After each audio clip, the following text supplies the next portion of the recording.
Jika membahas mengenai honorer, memang tak akan ada habisnya. Termasuk honorer guru yang belum juga mendapatkan kesejahteraan dan belum diangkat menjadi ASN. Menteri Pendidikan, Kebudayaan, Riset, dan Teknologi Mendikbudristek Nadiem Makarim menegaskan, penyelesaian masalah guru honorer adalah prioritas utama yang terus diupayakan. Hal ini sesuai dengan mandat dari Undang-Undang UU ASN Nomor 20 Tahun 2023 terkait penataan honorer.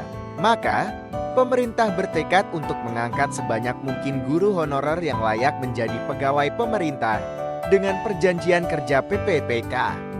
Hal ini disampaikan Menteri Nadiem dalam rapat kerja dengan Komisi 10 DPR RI pada Rabu 3 April 2024. Terkait guru honorer, kami menyadari ini selalu menjadi prioritas nomor 1 kami.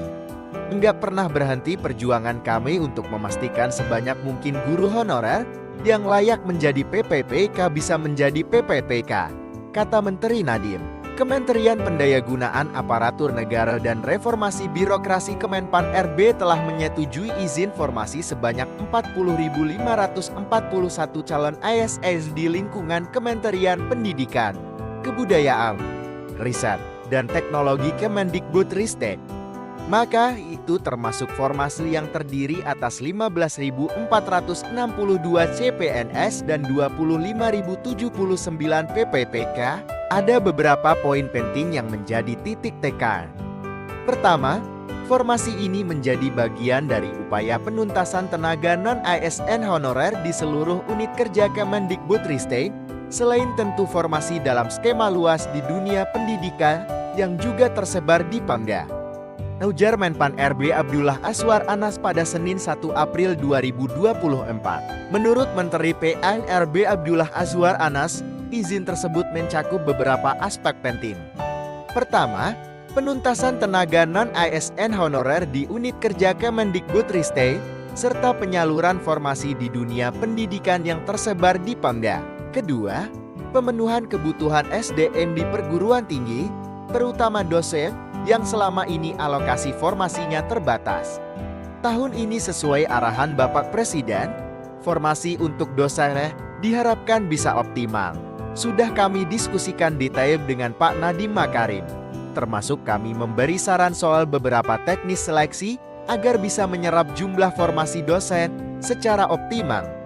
Imbuh Menteri Anas. Menteri Anas juga menyoroti perlunya penempatan calon PNS dan PPPK untuk tenaga di Ibu Kota Nusantara IKN. Ia menjelaskan bahwa arah kebijakan pengadaan calon aparatur sipil negara CSN tahun 2024 adalah fokus pada pelayanan dasar, termasuk guru dan tenaga kesehatan. Hal ini sejalan dengan upaya menyelesaikan permasalahan tenaga non-ASN di instansi pemerintah.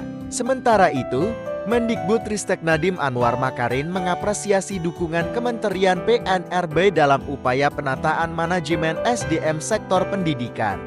Menteri Nadiem menyoroti pentingnya penyelesaian masalah tenaga non-ASN honorer serta pemenuhan formasi di perguruan tinggi negeri.